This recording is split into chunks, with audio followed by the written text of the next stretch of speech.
ఓం నమ శివాయ. ఈరోజు వీడియో ఏంటి అంటే, ఎంత మొండివారైనా సరే సరిగ్గా 7 నిమిషాల్లో మీ వశం అవ్వాలంటే ఒక్కసారి ఈ మంత్రాన్ని పఠించి చూడండి.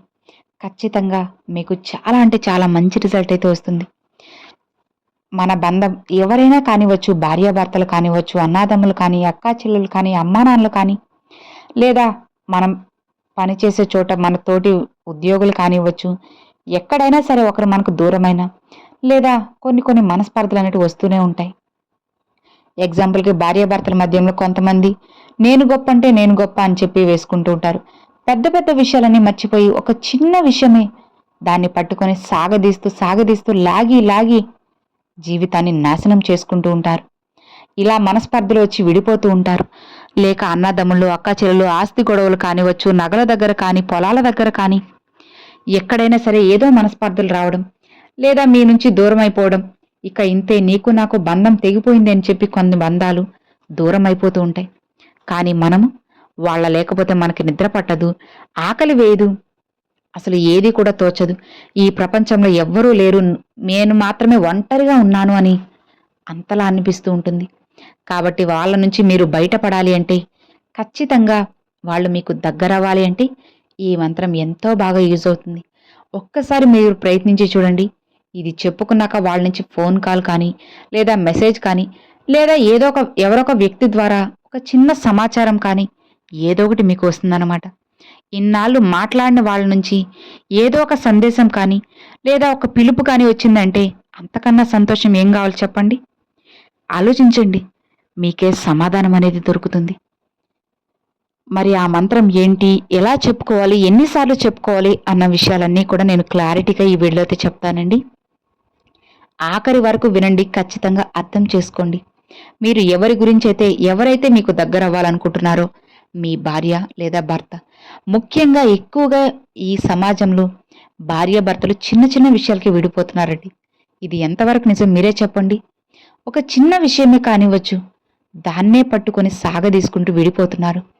వాళ్లకు పుట్టిన పిల్లల కోసం కూడా ఆలోచించకుండా కసాయి తల్లిదండ్రుల వాళ్ళు విడిపోతున్నారే. మీరు ఆలోచించండి, మీరు విడిపోతే మీకు పుట్టిన బిడ్డలు ఎంతలా ఇబ్బంది పడుతున్నారు ఒకసారి మీరు ఆలోచిస్తే మీకు తెలుస్తుంది. ఆ కన్న బిడ్డల కన్నీరు కూడా మిమ్మల్ని కరిగించలేకపోతుందా?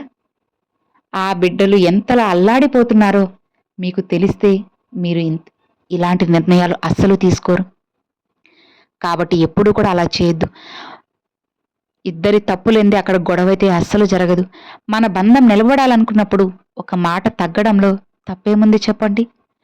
బంధం నిలబడాలంటే ఒక మాట తగ్గడంలో, ఒక మాట వెనకడుగు వేయడంలో, ఒక అడుగు వెనకేయడంలో తప్పే లేదు. కాబట్టి అర్థం చేసుకోండి, ఒక అడుగు వెనక్కి వేయండి, బంధాన్ని శాశ్వతంగా మీతో పాటే కలుపుకోండి, నిలబెట్టుకోండి. అందుకు ప్రయత్నాలు చేయండి. చిన్న చిన్న విషయాలకే విడిపోయి బంధంకున్న విలువని ఎందుకు తగ్గించేస్తారు?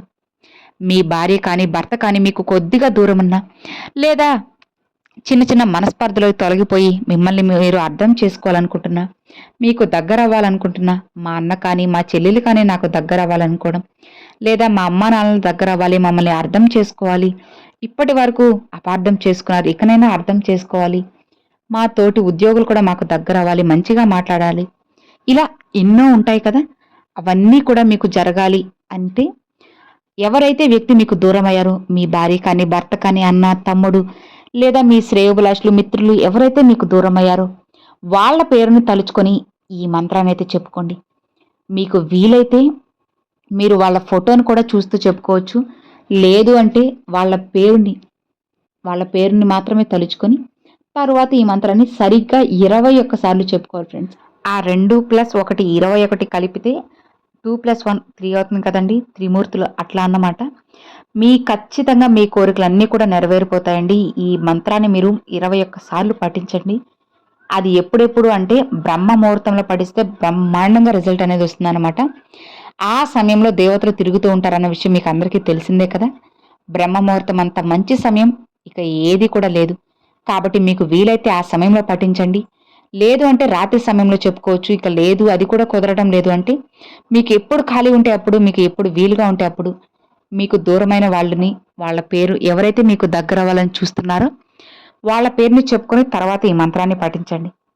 మరి ఆ మంత్రం ఏంటి అంటే, మహబ్బతం మిన్నీ, మహబ్బతం మిన్నీ, మహబ్బతం మిన్నీ. సో విన్నారు కదండి, ఇది ఈ మంత్రము. ఈ మంత్రాన్ని మీరు 21 సార్లు చెప్పుకోండి. చెప్పుకునే వాళ్ళు చెప్పుకోవచ్చు లేదా రాసుకోవచ్చు. ఇది చెప్పుకోవడం వల్ల ఎవరైనా సరే మీ వశమైపోతారు, మీకు దగ్గరవుతారు. ఇక అలానే మీరు ఈ మంత్రాన్ని చెప్పుకున్న తర్వాత మీరు యూనివర్స్కి చెప్పుకోవాలన్నమాట. నా బంధం నాకు దగ్గరయింది. అది నీ భార్య కానీ, భర్త కానీ, అన్న, తమ్ముడు, అక్క, చెల్లెలు, ఎవరైనా సరే ఆ బంధం నాకు దగ్గరైంది. మేము సంతోషంగా ఉన్నాము. థ్యాంక్ యూ యూనివర్స్ అని చెప్పి ఒక మాట మీరు యూనివర్స్తో జరిగిపోయింది, మేము సంతోషంగా ఉన్నామని చెప్పి చెప్పుకున్నారంటే అది ఇంకా ఫాస్ట్గా అయితే నెరవేరిపోతుందన్నమాట. ఈ మంత్రాన్ని చెప్పుకొని మీరు ఈ విధంగా చేసిన కొద్దిసేపటికి ఏదో ఒక రిజల్ట్ అనేది మీకు కనిపిస్తుంది. ఫోన్ కానీ, మెసేజ్ కానీ, చెప్పినట్లుగా ఒక వ్యక్తి ద్వారా ఒక చిన్న మాట సాయం కానీ, ఇలా ఏదో ఒకటైతే జరుగుతుంది. మీరు నమ్మకంతో ఉండండి, తప్పకుండా జరిగే తీరుతుందన్నమాట. సో విన్నారు కదండి, ఇది ఈ వీడియో. ఈ వీడియో మీకు నచ్చింది, అర్థమైంది అని అనుకుంటున్నాను. నచ్చితే ఒక చిన్న లైక్ చేయండి, మీ ఫ్రెండ్స్ అండ్ ఫ్యామిలీస్కి షేర్ చేయండి. ఫస్ట్గా మన ఛానల్ చూసే వాళ్ళు సబ్స్క్రైబ్ చేసి సపోర్ట్ చేయండి ఫ్రెండ్స్. Thanks for watching.